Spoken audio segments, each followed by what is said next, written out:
20대 때 복싱을 배우고 지금은 포크레인 자격증까지 있을 정도입니다. 사실 포크레인 자격증은 딸 생각이 없었지만 남편이 포크레인 운전사인데 언제부턴가 자꾸 몸이 허약해지더라고요. 감기도 한 번 걸리면 잘 낫지를 않고 점점 말라가고요. 그래서 저는 그 옆에서 남편을 지켜보면서 언젠가 남편이 일을 하기 힘들어지면 제가 생계를 책임져야 하니까 라는 생각에 어깨 너머 봐온 운전법을 배웠습니다. 그 밖에도 포크레인으로 이것저것 하는 모습에 생각보다 쉬울 수 있겠구나 생각도 했고요. 실제로도 그렇게 어렵지는 않더라고요. 어쨌든 그렇게 포크레인 자격증도 따고 여러 가지 자격증이 많습니다. 뭔가 남성들이 주로 응시할 것 같은 자격증이요. 또 저는 그에 걸맞게 몸도 커요. 키도 큰데 근육도 있고 살도 있어서 전체적으로 큽니다. 거기에 남편은 자꾸 말랐으니 둘이 같이 다니면 주변에서 저보고 남편 보디가드 아니냐며 막 놀려요.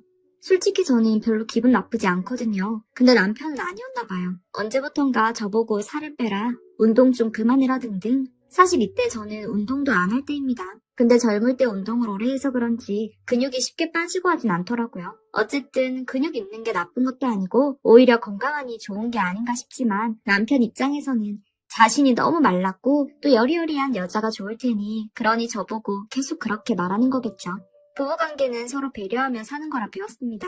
그렇게 믿고 있고요. 그래서 저는 제 나름대로 남편을 위해서 살도 빼고 있었습니다. 실제로 10kg 정도 뺐고요. 물론 키나 근육처럼 제가 어떻게 할 수 없는 부분은 불가능했지만요. 그래도 남편 기분 좋으라고 또 저도 너무 덩치가 큰 건 싫으니 서로를 위한 일이라고 생각했어요. 그렇게 살을 어느 정도 빼고 남편도 이제 이쯤에서 만족하고 저를 배려해 제게 또 다른 요구는 안 하겠지 생각하고 있던 찰나에 아침에 일어나 보니 남편이 침대에 없더라고요. 어디를 갔나 했더니 거실에서 자고 있는 남편을 발견했습니다. 처음엔 TV보다 잠들었나 싶어 방에 들어가서 자라고 깨웠는데 그게 아니더라고요. 거실에서 자고 싶어 온 거랍니다. 제가 코 고는 소리가 너무 싫어서요. 물론 제가 코를 골지만 지난 10수년간 그런 저와도 잘만 자놓고선 이제와 이러는 게 저는 이해가 안 갔습니다.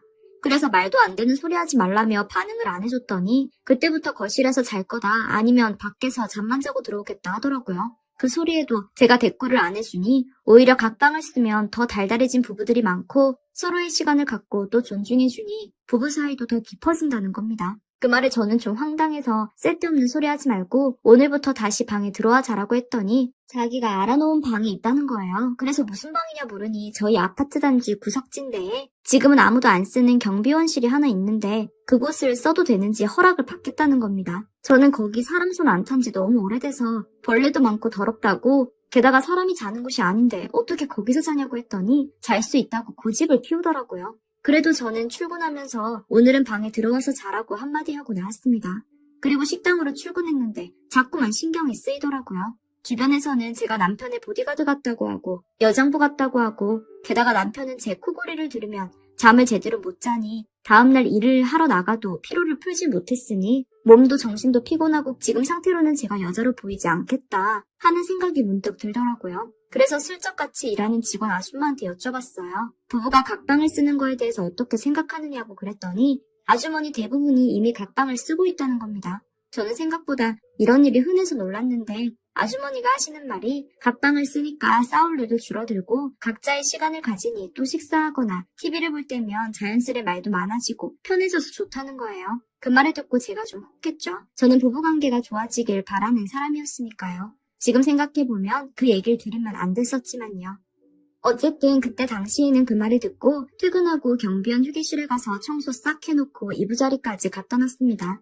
남편에게 말하니 남편은 금방이라도 하늘을 날 것처럼 좋아하더라고요. 대신 아침밥을 꼭 들어와서 먹고 퇴근해서도 저와 아들에게 얼굴 비추고 밤에 이상한 짓 하지 말라니까 그런 건 당연하다면서 꽤나 자신 있다는 듯 말했습니다. 그렇게 각방을 쓰기 시작한 저는 처음에는 옆에 남편이 없으니 좀 허전하기도 하고 뭔가 기분이 이상해서 별로였는데 시간이 점점 지나니까 또 적응이 되더라고요.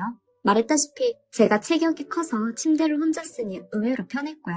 혼자만의 시간도 생기니 사람이 좀 여유가 생겼어요. 정말 아주머니들 말대로 부부 사이가 더 좋아진 느낌이 나더라고요. 그땐 그렇게 생각했죠. 근데 각방 생활 몇 주 후에 일이 터졌습니다. 퇴근 시간이 돼도 남편이 집에 안 들어오더라고요. 전화를 해도 받지도 않고 일단 시간이 늦었으니 걱정은 됐지만 잠이 들었는데 아침이 되어도 아침밥을 먹으러 안 오는 거예요. 제 딴에는 늦게까지 일했나? 싶어 아침밥을 들고 갔어요. 포크레인 일을 하다 보면 가끔 새벽에 끝나기도 하거든요. 그런데 남편이 자고 있는 경비원실로 갔더니 팬티만 입고 자고 있는 겁니다. 방 안은 술 냄새로 가득했고요. 말이 방이고 말로는 구석진드라고 했지만 경비원실로 쓰던 곳이니 창문도 크게 있고 사람들이 지나가다가 볼 수 있거든요. 저는 놀라서 남편 흔들어 깨웠는데 그때까지도 술이 다 안 깼는지 정신이 없더라고요. 제가 사람들 다 보는데 팬티바람으로 자면 어떡하냐고 밤새 누구랑 술을 그리 마셨냐니까 동료 직원들이 술 사들고 왔길래 한 잔씩 하다가 이렇게 됐다는 겁니다. 순간은 화가 났지만 나중에 보면 화낼 일까지는 아니겠지 싶어서 일단 가져온 밥 먹이고 같이 집으로 간 남편은 씻고 저도 출근 준비하고 나왔습니다. 그렇게 좀 다시 평화롭나 싶었는데 병원에 가보니 성병이라는 겁니다. 정말 황당해서 아무 생각도 안 들더라고요. 이걸 남편에게 어떻게 말해야 할지 고민하다가 일단 집으로 들어오게끔 해야겠다는 생각이 먼저 들었습니다. 그래서 남편에게 묻지도 않고 경비원실에 있는 짐 다 빼서 집으로 가져다 놓으니 남편도 당황해서 저절로 집에 들어오더라고요. 제게 왜 짐을 다 뺐냐고 물었는데 솔직한 심정으로는 한 대 패고 싶었지만 그냥 차분하게 말했습니다. 나 성병 걸렸으니 당신도 병원에 가보라고 하니 남편도 순간 당황하더라고요.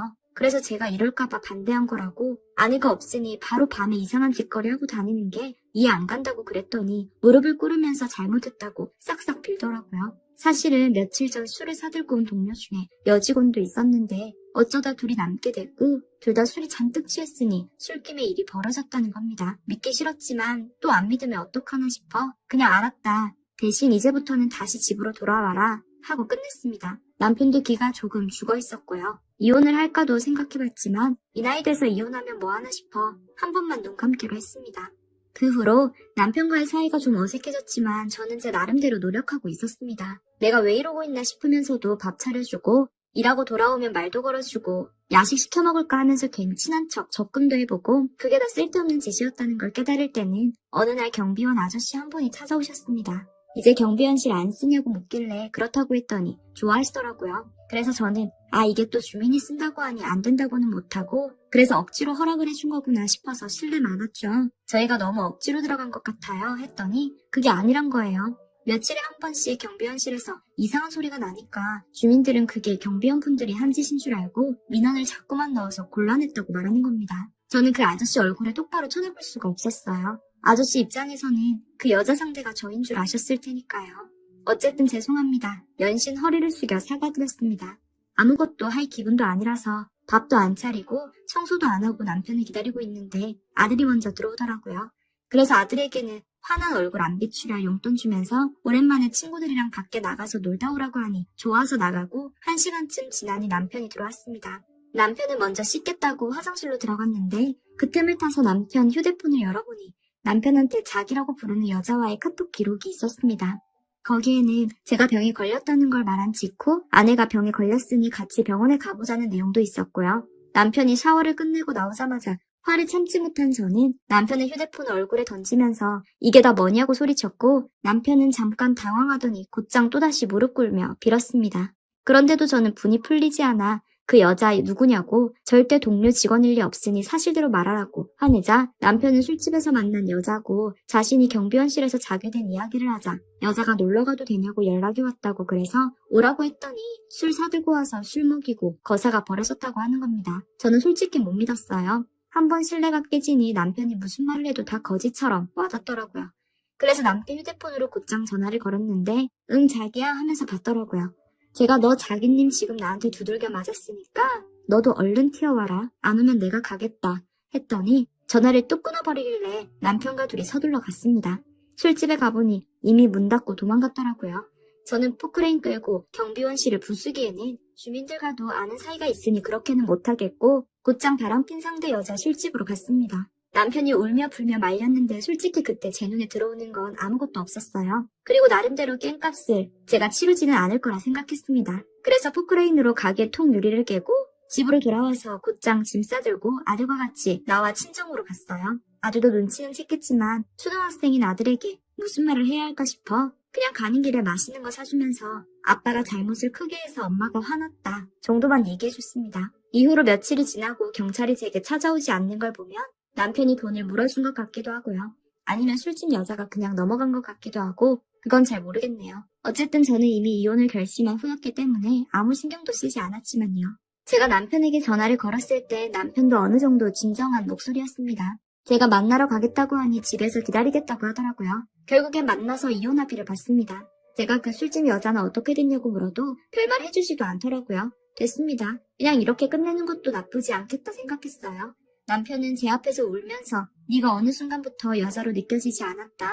그런 말들을 내뱉었지만 그 말들은 결코 남편을 안쓰럽게 만들거나 하지 않았고요. 오히려 이혼을 결심한 제 앞에서 그런 말을 하는 남편이 기가 막혔네요. 합의 이혼하고 아들은 제가 키우고 있고요. 다행히 포크레인 일이 돈이 꽤 돼서 모아둔 돈이 있었거든요. 남편은 본인은 원룸 전셋집 구하고 저랑 아들한테는 원래 살던 아파트 명의를 넘겼습니다.